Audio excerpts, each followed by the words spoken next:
Prišla za mnou mamina jedného dievčatka, že potrebuje pomôcť, pretože jej dcéra má strach, keď ide na tréning plávania.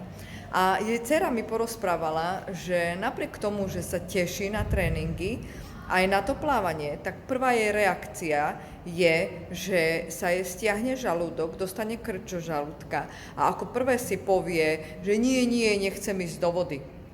A sama už vnímala, že je to podvedomé, pretože povedala, že niekde to musí byť podvedomé, pretože ja vedome viem, že keď ja skočím do tej vody, chvíľku si zvyknem na tú teplotu a mám z toho plávania veľkú radosť.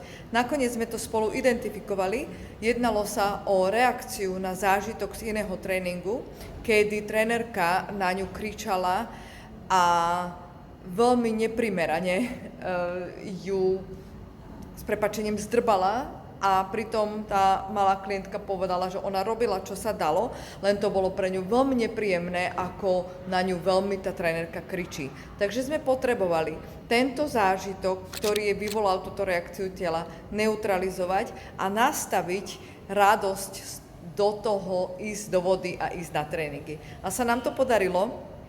Ja som za to veľmi vďačná, že som dostala spätnú väzbu, že odvtedy sa dievčatko na každý tréning aj vedome, aj podvedome teší.